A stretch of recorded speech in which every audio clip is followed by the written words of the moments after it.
만남, 굉장히 특별한 만남이었고, 또 바나바는 이 사울에게 엄청난 의미의 인물이었습니다. 근데 여러분, 이 바울, 이 사람의 어떤 등장과 이 사람의 그 활동, 이것을 위해서 하나님은 사실 바나바 한 사람만 예비시키고 만나게 해주신 것이 아니었죠. 따지고 보면요, 이 바울의 어떤 활동과 이 사람의 등장을 위해서 하나님께서는 수많은 사람들을 이 바울 곳곳에, 이 사람 주변에 곳곳에 배치시켰던 걸 볼 수가 있습니다. 9장부터 쭉 내려가 읽어보시면 아시겠지만, 이 다메섹에 가는 길에 예수 만난 이 사울이 눈이 멀지 않습니까? 그 눈을 뜨게 만드시기 위해서 하나님께서는 다메섹에 아나니아라는 사람을 미리 준비시키셨습니다. 이 아나니아를 통해서 이 사울은 또 멀었던 눈이 떠지고, 또 예루살렘에서는 또 실라라는 사역자를 만나게 해주십니다. 그뿐만 아니라 16장에서는 여러분 많이 들어보셨던 후배 목회자 디모데와의 만남을 또 허락하십니다. 그뿐만 아니라 빌립보에서는 루디아 이 여인을 만나게 하셔서 빌립보 교회를 시작하게 하십니다. 또 그뿐만 아니라 고린도에서는 바울의 평생 동역자요 후원자였던 이 브리스길라와 아굴라 이 부부를 또 만나게 해주십니다. 이런 이 만남들이 다 무엇을 말해줍니까? 이 바울의 어떤 그 놀라운 사역의 열매들, 이것들은 혼자만의 결과가 아니라는 것입니다. 여러 만남들, 여러 동역자들과의 그 관계를 통해서 맺혀진 그 열매라는 것이겠죠. 이것뿐만 아니라 여러분 신약을 보더라도, 복음서를 보더라도 예수님의 제자들 예수 만나가지고 삶이 변했죠. 구약을 보더라도 모세는 아론을 통해서, 또 이 여호수아는 모세를 통해서 하나님의 일을 감당하게 만드는 그 훈련을 받게 됩니다. 또 다윗, 만일에 요나단이 없었다면 다윗이 그런 인물로 등장했겠습니까? 엘리사와 또 엘리야 그 관계도 다 마찬가지라는 것입니다. 이런 수많은 만남과 수많은 관계를 통해서 분명히 알 수 있는 것이 하나가 있는데요, 하나님은 저와 여러분들에게도 수많은 만남들을 허락하셔서 하나님의 일을 감당케 만드신다는 사실입니다. 이 하나님의 일이란 것이요, 우리가 생각하기에 전도하는 것, 사역의 열매를 맺는 것, 교회에서 일하는 것, 이것뿐만이 아닙니다. 우리가 살아가면서 하나님을 영화롭게 드리고 하나님께서 높임받는 모든 우리 삶의 결과들, 이 모든 것들이 하나님의 일들이죠. 그 일들을 위해서 저와 여러분에게 수많은 만남과 관계와 교제들을 다 허락하신다는 것입니다. 자, 그러니까 여러분 지금 옆에 앉아 계신 분들을 절대로 우습게 보지 마시기 바랍니다. 한번 좌우 둘러보세요. 이분이 어떤 분이신가? 왜 이분을 만나게 하셨는가? 네가? 이러지 마시고, 이분들이 다 여러분들의 하나님의 일을 잘 감당하게 만드시기 위해서 하나님께서 보내주시고 붙여주신 지체요 동역자라는 것입니다. 여기 계신 모든 분들은요, 저를 포함해서 모든 분들은 소위 말해서 하나님의 뜻과 하나님의 계획 아래, 그 누구의 계획도 아닌 하나님의 뜻과 하나님의 계획 아래 만나게 된 분들입니다. 그리고 건강한 교회, 아름다운 가정, 생명 공동체, 이걸 만들어 가라고 허락하신, 붙여주신 지체들입니다. 여러분들이 동의하든 동의 안 하든 그건 사실이라는 것입니다. 물론 우리 모두는 여전히 죄성을 가지고 있습니다. 죄된 습성들, 아직 버리지 못한 옛 자아, 이런 것이 있기 때문에 그런 거룩한 만남을 우리에게 허락하셨더라도 이 만남이 예상치 못한 쪽으로 흘러갈 때가 종종 있습니다. 자, 그래서 오늘 그렇게 좋다가도, 그렇게 없이 못 살겠다 그러다가도 내일 갑자기 불편해지는 경우가 종종 발생합니다. 심지어 교회 안에서 그런 일 빈번합니다. 여러분, 그런 일들이 성도들 사이에 발생한다면 우리가 그걸 어떻게 이해를 해야 되겠나, 한번 그런 근본적인 질문을 해보면 좋을 것 같습니다. 왜냐하면 저는 지금까지 목회하면서 신앙의 노선이 안 맞아서, 예수를 못 믿어서, 논리적으로 이게 안 맞아서, 이런 어떤 신앙적인, 어떤 성경적인 어떤 이유 때문에 예수를 등지거나 교회를 떠나거나 사이가 불편해지거나, 이런 저는 그걸 한 번도 본 적이 없습니다. 100이면 100 다 전부 다 목회자와 성도 간의 관계라든지 성도와 성도 간의 관계, 결론적으로는 관계 문제로 인해 가지고 교회를 떠나거나 예수를 등지거나 아니면 신앙생활에 예전 같지 않은 그런 경우는 100이면 100이지, 아까 말씀드린 것처럼 어떤 영적인 이유 그거 없습니다. 전부 다 관계 문제. 우리가 살아가면서 만날 수밖에 없는, 부딪힐 수밖에 없는 그 문제 혹은 해결하지 못하는 일들이 전부 다 거기다가 관계 문제 때문이라는 것입니다. 여러분, 그렇다면 여러분, 교회에서 그런 만남들과 그런 관계들은 우리가 다 어떻게 받아들여야 됩니까? 하나님의 실수였구나 이렇게 생각해야 되겠습니까? 저는 아니라고 봅니다. 그렇게 죽어 못 살던 언니 하던 관계, 형님 하던 관계, 그 관계가 하루아침에 불편하게 됐다면요, 최소한 우리 믿는 성도들이라면 그때부터 그 사람은, 그 상대방은, 또 그 상황, 이 모든 것은 하나님께서 저와 여러분들을 훈련시키기 위해서 주시는 상황이고 그런 대상이라고 봐야 할 영안이 필요합니다. 용서하는 훈련이라든지 품는 훈련이라든지 아니면 더 형편없는 나를 건지신, 품으신, 용서하신 하나님의 그 사랑과 그 긍휼을 알아가는 훈련, 이런 것들을 그 어느 때보다 더 집중해서 연습해보고 훈련하고 경험해보라고 붙여주신 기회로 봐야 된다는 것입니다. 쉽지는 않습니다. 하지만 그 목적으로 그런 만남도 허락하신다는 것입니다. 대부분의 경우 이런 훈련 우리가 다 실패합니다. 왜? 보기 싫으면 안 보면 그만이기 때문에, 내가 그냥 떠나면 되기 때문에. 근데 여러분, 서두에서 예를 들었던 바울과 바나바, 이 사람들의 행적을 보면 하나님께서 정말 그런 목적을 두고 일하시는 분이시구나, 이것이 수긍이 되는데요. 잘 아시다시피 이 15장에 가서 그렇게 돈독했던 바울과 바나바가 이번 2차 전도 여행을 앞두고 서로 다투고 갈라서게 됩니다. 싸움의 발단은 예전에 말씀드린 것처럼 바나바의 조카 마가 때문이었습니다. 이 마가가 1차 전도 여행 때 무슨 이유인지 모르지만 중도에 하차해 있습니다. 그래서 2차 전도 여행 때 마가가 합류하려고 하자 이 사도 바울은 쟤는 자격 없다. 그래서 비록 바나바의 조카이지만은 매몰차게 2차 전도 여행에서 쫓아내려고 합니다. 그 모습을 본 삼촌 바나바가 가만히 있겠습니까? 그래서 둘 사이에 다툼이 생기는 바람에 바울과 바나바 영원히 같이 갈 줄 알았던 그 관계가 거기서 깨집니다. 그 바울은 결국 실라를 데리고 바나바는 마가를 데리고 각자의 길을 떠나게 되죠. 11장에서 바나바를 어떻게 평가하고 있나 하면요, 착하고 성령과 믿음이 충만한 사람이라 이렇게 평가하고 있습니다.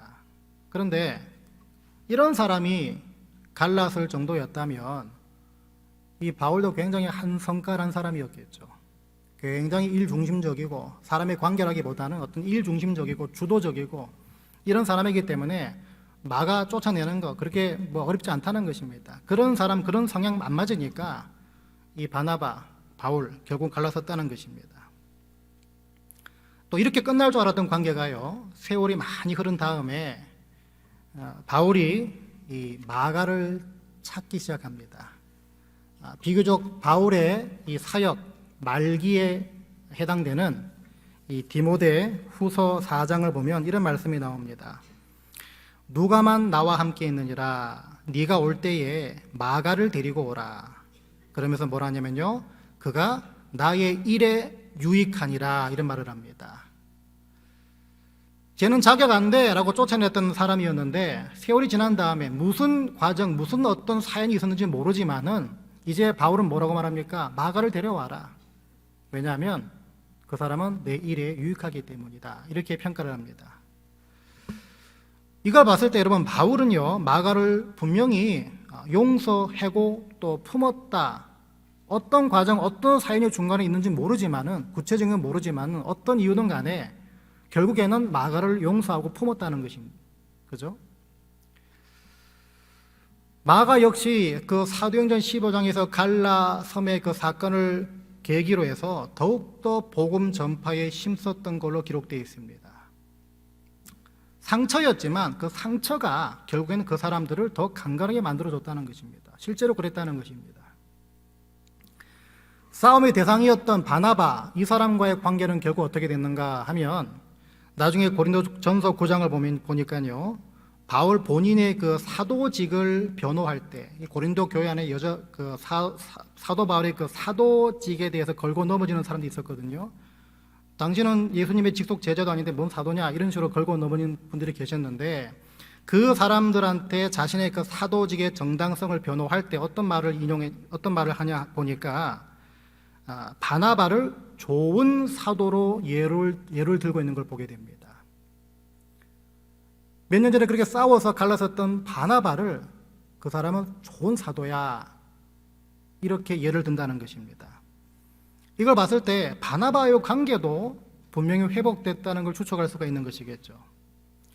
아마도 그 사도행전 15장에 나와 있는 그 2차 전도 여행을 앞두고 벌어졌던 그 다툼, 그 갈등, 그 분란을 통해서 하나님께서 붙여주신 동역자와의 그 관계, 이것을 아마 다시 한번 깊이 묵상한 계기를 만들었던 것 같습니다. 자, 그래서 결국 바울과 또 바나바 그리고 마가, 이 세 사람은 결국은 화목한 관계로 끝을 맺게 되는데요.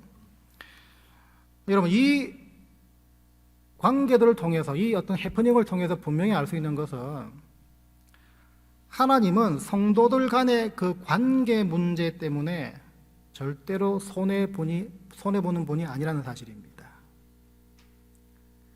우리는 지주고 볶고 그럴지 모르지만요, 하나님은 우리 거룩한 성도들 간의 그 다툼과 마찰, 갈등조차도 선하게 바꾸실 수 있는 분이라는 것입니다.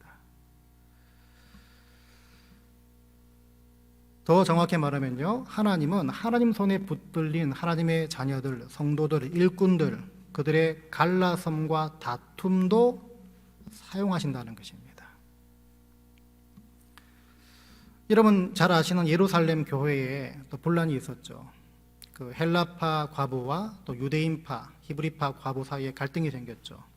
이 공개하는 일, 그러니까 고지하는 일이 있어가지고서 차별을 받는 일이 생겨가지고 서로 미워하기 시작했습니다.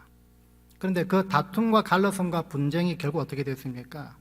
오히려 그 분쟁을 통해서 교회의 직분이 전문화되고 제도가 더욱더 조직화됐고요, 또 사역의 효율성이 높아지기 시작했습니다. 그 일을 계기로.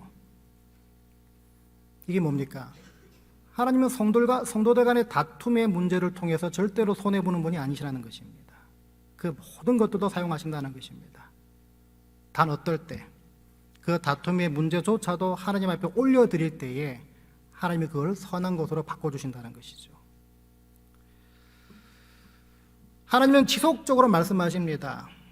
갈등하는 관계, 분란의 관계, 마찰하는 관계, 불편한 관계에 있는 성도들한테 지속적으로 말씀하십니다. 강권하십니다.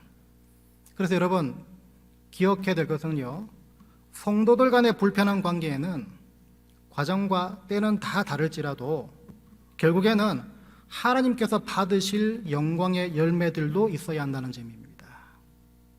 그 과정과 그 방법은 다 다릅니다. 하지만 궁극적으로는 결국에는 어떻게든 간에 그 불편했던 관계조차도 하나님께서 영광 받으실 열매를 우리가 맺어가야 한다는 점입니다. 이게 여러분 머리 뒤에 붙은 혹처럼 늘 의식이 되시기 바랍니다. 행여나 여러분 가운데 만나는 여러 가지 관계 가운데 불편함이 있다면, 껄끄러움이 있다면, 예전 같지 않다라는 그런 상황으로 들어갈 때가 된다면 이것을 여러분 의식하시기 바랍니다. 그래, 이 상황을 통해서도 뭔가는 모르지만 결국에는 하나님을 영화롭게 드릴 수 있는 어떤 기회가 있지 않을까, 그걸 염두에 두시고 불편해 주시기 바랍니다. 여러분, 그래서 불편한 관계, 껄끄러운 관계가 시작될 때, 야, 이제 저 사람은 끝이다, 함부로 속단하지 마시고 그때부터 무언가 시작되는구나, 이렇게 생각하시기 바랍니다. 거기서부터 뭔가 새롭게 만들어 가실 하나님께 기회를 드리라는 것입니다. 물론 평생 동안 보고 싶지 않은 관계도 분명히 있습니다. 저도 있습니다. 우리 교회 말고요. 예전에 있던 사람들 가운데. 솔직히 오픈합니다. 저도 있어요. 분명히 불편한 관계, 다시는 보고 싶지 않은 관계 분명히 있습니다. 하지만 그 경험을 통해서도 뭔가를 배워야 한다면 배워야 되는 것이고, 그 배움을 통해서 앞으로의 모든 관계들에 지혜롭게 적용하는 부분도 필요하다는 것입니다. 여러분, 이러지 않고서는 우리 만남이란 영역 안에 있어서 우리는 하나님을 전혀 인도의 주체로 삼지 않는 그런 오류를 범할 때가 참 많이 있습니다. 내 인생에 하나님 인도를 받아야 되는데 하나님 이 관계만큼은 하나님 개입하지 마십시오. 이러면 안 된다는 것입니다. 우리 모든 부분들로 하나님 앞에 내어드리고 하나님이 인도하시기를 기다려야 되는데, 우리가 뭐라고 하나님 이런 관계만큼은 내가 알아서 할 테니까 하나님 개입하지 마세요. 이건 아니라는 것입니다.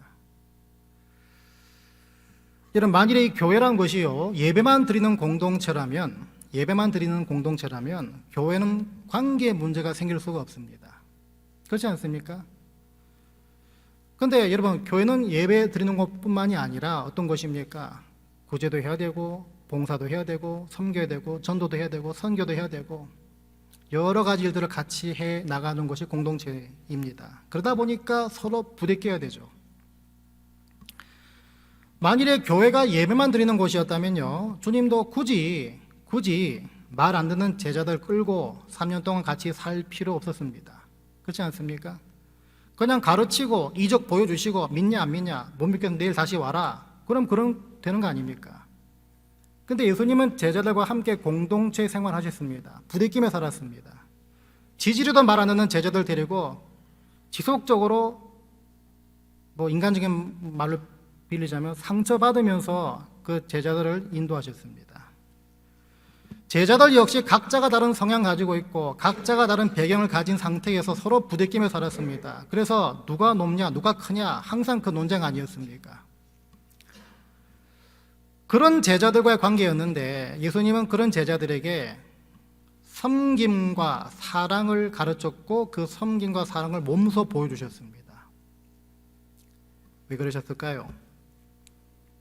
하나님 나라를 이 지상에서부터 훈련하라고 몸소 보여주신 것이었습니다. 이 땅에서부터 하나님 나라를 누리게 하시기 위함이었다는 것입니다. 그러니까 여러분, 부대끼는 것, 갈등하는 것, 불편한 관계에 있는 것 절대로 부정적인 것으로 보지 마시고 하나님 나라를 이 세상에부터 살기 위해서 내가 깎여지는 부분이 필요하구나라고 인식하시기 바랍니다. 이것이 없다면 하나님께서 우리를 만나게 하신 모든 그 이유, 목적들 아무 의미가 없게 되어버린다는 것입니다. 좀 넓게 보십시오. 멀리 보시고요. 지금 당장 상처 주고 지금 당장 마음에 안 드는 거 그것만 보지 마시고 왜 이런 상황 주셨는지에 대한 묵상을 하라는 것입니다.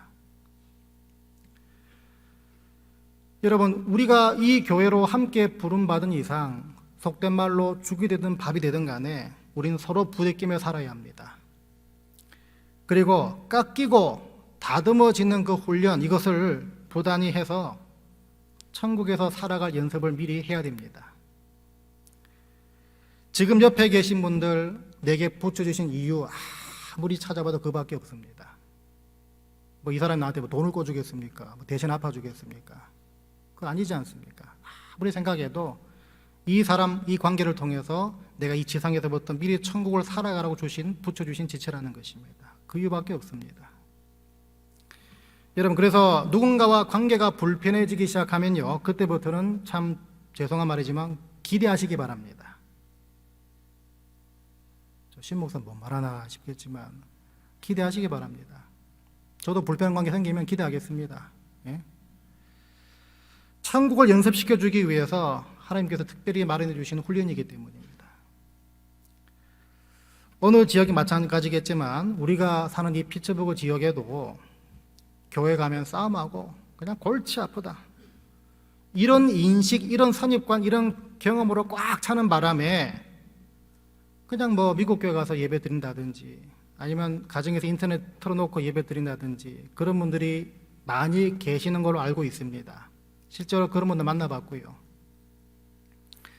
만일에 여러분들께서요, 관계 문제 때문에 그런 상황으로 내몰리신다면 그 상황 가운데 여러분 이거 하나만 딱 기억하시기 바랍니다. 나를 내려놓고 상대방을 용서하고 품는 연습, 더 나아가서 주님처럼 나를 낮추고 다른 사람을 섬기는 훈련, 이걸 놓치고 있구나. 그 상황 가운데 생각해내시기 바랍니다. 여러분, 학교나 직장에 여러분과 안 맞는 사람들이 있다고 해서 학교 안 가고 직장 안 가면 어떻게 되겠습니까? 다른 건 몰라도요, 사회성의 현저히 떨어지죠. 불편한 관계를 어떻게 조율하는가, 이거는 그 사람 할 수 없는 부분이 되어버립니다. 여러분, 직장이나 사회, 학교 다 나가면 다 관계 문제 아닙니까? 뭐 돈을 많이 벌고 적게 벌고 시간을 많이 일을 해야 되냐 안 하냐, 이걸 떠나서 참 힘든 부분이 직장에서 학교에서 만나는 사람들과 관계 문제 아닙니까? 그죠? 그런데 교회만큼 그것을 연습할 수 있는 공동체가 어디 있습니까? 교회만큼 내가 다듬어지고 내가 깎여져야 하는 곳이 어디에 있습니까? 그래서 여러분, 불편한 관계, 특별히 교회 안에서의 불편한 관계는 여러분 누릴 줄 아셔야 합니다. 이런 훈련들, 이런 연습도 어떻게 지혜롭게 해나가야 되겠습니까? 많이 들어보셨겠지만 여러분 힘과 여러분 성품으로는 이 훈련 할 수 없습니다. 감당할 수 없습니다. 그럼 어떻게 됩니까? 주님 힘으로 감당해야 되겠죠. 근데 주님 힘으로 감당한다는 것이 무슨 말이겠습니까? 좀 쉽게 풀이하자면 어떤 말이겠습니까? 잘 들으세요. 주님께서 여러분들을 위해 피 흘리신 그 은혜를 생각할 때의 구체적인 감사 혹은 고개 숙여짐, 이것으로 그 불편한 모든 관계를 덮는 것이 바로 주님의 힘으로 연습하는 것입니다. 여러분, 그래서 결국 불편한 관계를 천국을 사는 훈련으로 전환시키는 것은요, 내가 그동안 추상적으로만 알아왔던 믿음, 그냥 이론적으로만 들어봤던 나를 향한 주님의 십자가 사랑, 이 지식과 이 믿음을 내 일상의 여러 이슈에다가 덮어 씌우는 과정들입니다. 이게 바로 여러분 우리가 흔히 말하는 믿음으로 세상을 이기는 방법입니다. 여러분 잘 아시는 고린도 교회, 각자가 선호하는 리더들 때문에 분파가 생겼습니다. 그래서 서로 헐뜯습니다. 그 분란, 그 갈등, 그 마찰이 생길 때 바울이 고린도 교회 교인들한테 했던 딱 하나의 권면, 그 중심 내용이 뭐였습니까? 십자가였죠. 저와 여러분은요, 주님의 십자가 위에서의 그 피 흘리심이 바로 나 때문이었음을 끊임없이 기억해내고 그 기억을 타인과의 불편한 관계 위에다 덮어 씌울 줄 아셔야 합니다. 그래야만 나도 잘한 것 없는데, 나 같은 놈도 건지셨는데 이 생각으로까지 연결이 되어서 미워하고 용서 못했던 그 마음들이 스르르 녹아지기 때문입니다. 용서하고 화목하는 관계 별거 없습니다. 그 십자가를 여러분 일상의 이슈로 끌고 오는 것이 그 방법입니다. 다른 거 없다는 것입니다. 여러분 많이 배워서 용서할 수 있습니까? 돈이 많아가지고 사람 화목하게 될 수 있습니까? 안 되죠. 결국 궁극적인 해결은 뭡니까? 내가 받은 은혜를 가지고 내가 지금 겪고 있는 불편한 관계를 덮어 씌우는 것, 그 방법밖에 없다는 것입니다. 여러분 잘 아시는 100데나리온 빚진 자, 1만 달란트 빚진 자, 그 비유가 바로 그 내용 아닙니까? 여러분, 그래서 이 십자가 은혜를 늘 염두에 두지 않는 성도 간의 관계는 언제 터질지 모르는 시한폭탄이라고 생각하시기 바랍니다. 죽고 못 살 정도로 가깝게 친하게 지내시더라도 샌드위치처럼요, 그 관계 아래 위에다가 끊임없이 십자가 은혜를 계속 깔아 놓으시기 바랍니다. 계속 덮어 놓으시기 바랍니다.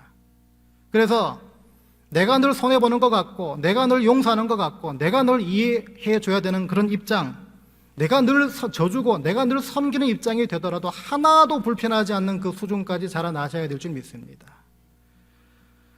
십자가는 왜 그렇습니까? 결국은 십자가는요, 져주고 눈 감아주는 현장이 바로 십자가이기 때문입니다.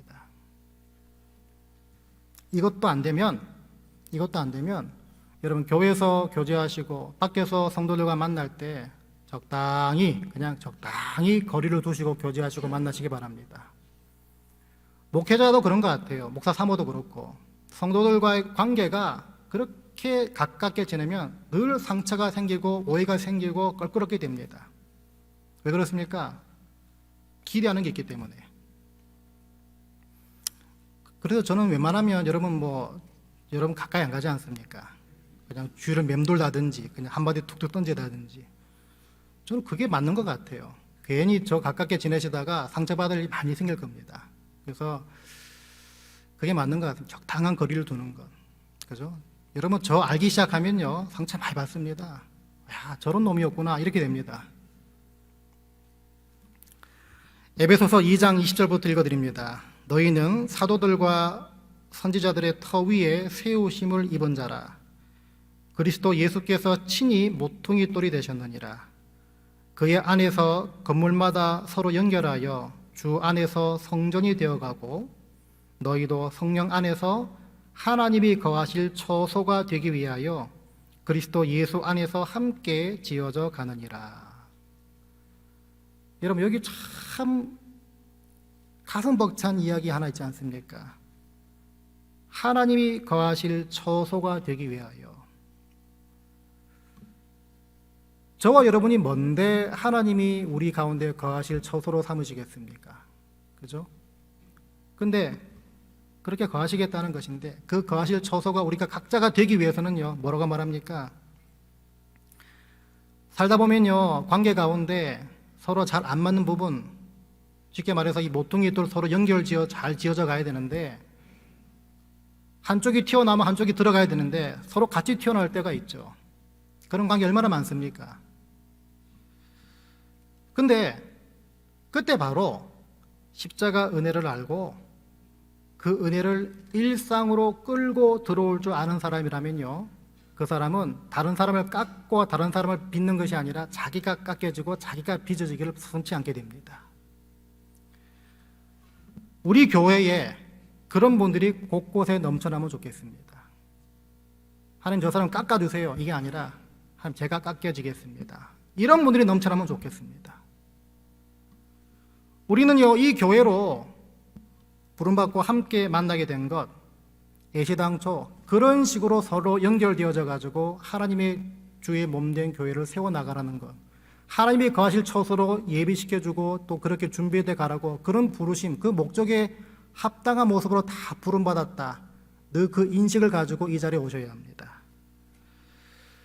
그래서 교회는요 이유 여하를 막론하고 무조건 타인이 아니라 내가 깎이고 내가 다듬어져서 천국을 연습하는 곳으로 우리는 늘 인식을 해야 합니다. 교회에서 이 훈련 안 되면 어디 가서 하겠습니까? 우리가 2부 예배 직후에 우리 또 공동회의 가지겠지만 내년에 새롭게 또 재직되는 분들 또 앞으로 재직되는 분들 다 마찬가지입니다.